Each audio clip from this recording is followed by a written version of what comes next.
দ্বীনের জন্য জিহাদ করতে হবে, দ্বীনটা আগে বোঝো। দ্বীনের জন্য নিজের প্রাণ কুরবান করে দিতে হবে, দ্বীনটা আগে বোঝো। নাহলে তো অপাত্রে আর একজনের জান নিবা, অপাত্রে জান দিবা। মূর্খ আশেক বড় ভয়ঙ্কর। মূর্খ আশেক, এই যে পীরগের মুরিদ হয় না, মুরিদ বিভিন্ন পীরের মুরিদ হয় না, এরাও যদি মূর্খ হয় বড় সিরিয়াস হয়ে যায়। এই যে ওলামা একরাম বিভিন্ন রাজনৈতিক বিষয়ে এক জায়গায় বসে, বিভিন্ন মতবিরোধ হয়, দেখবেন আমাদের এই সোশ্যাল মিডিয়ায়, বিশেষ করে ফেসবুকে, এমন একজন বুদ্ধিজীবী একটা এমন কথা বলে, অমুক হুজুর এমন, তমুক হুজুর এমন।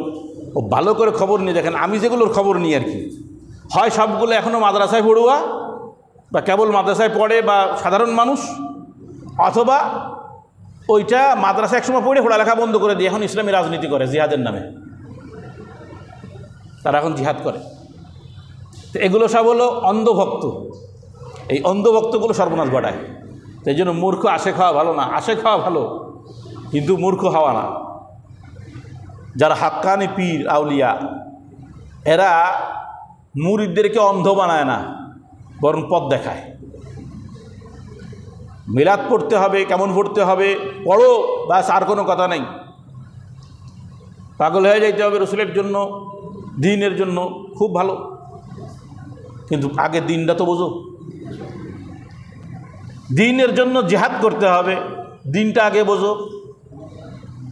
দ্বীনের জন্য নিজের প্রাণ কুরবান করে দিতে হবে, দ্বীনটা আগে বোঝো। নাহলে তো অপাত্রে আর একজনের জান নিবা, অপাত্রে জান দিবা। কথাটা বুঝছেন তো?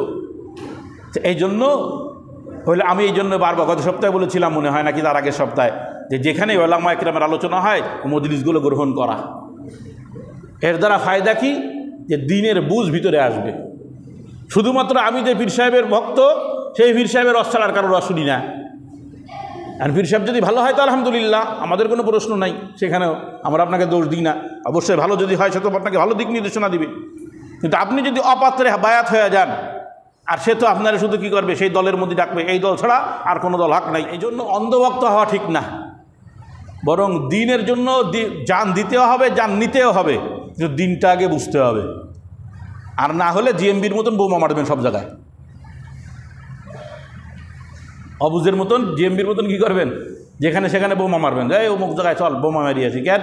ওরা নামাজ পড়ে না, ওরা কোরআন অনুযায়ী বিচার করে না, শুধু বোম মারি উড়াই দাও। কারণ দিন তো বোঝেন নাই, কিন্তু এসকো এসে গেছে। হ্যাঁ, ওই যে একটা প্রবাদ বাক্য আছে না, যে জোশ কে সাথ হুশ ভি রাখনা চাহিয়ে। জোশ থাকতে হবে, কিন্তু হুশও থাকা লাগবে।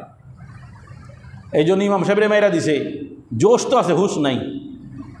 হ্যাঁ, ইমাম সাহেব কথা কিন্তু ঠিক বলছে, কিন্তু তার কথা হলো তার পীর তারে বুঝাইছে যে কোরআনেও কি আছে, মিলাদ আছে, কোরআনেও রসুলের ওপরে আল্লাহ মিলাদ করছে, নাউজুবিল্লাহ। তার পীর তারে যা বুঝাইছে, এবার ইমাম সাহেব যখন ওই ওয়াজ করছে আর ভালো লাগে না, কিরে কয় কিটা দেখো। যে এই জন্য আমি যে কথাটা বলি, যে দ্বীন দরদি হতে হবে, দ্বীনকে বুঝে। পীর সাহেবের ভক্ত হতে হবে, পীর সাহেবকে চিনে। কোন আলেমেরও ভক্ত হতে হবে, আলেমকে চিনে। অন্ধ ভক্ত হওয়ার অনুমতি শরীয়তে নাই। Please subscribe now if Hassan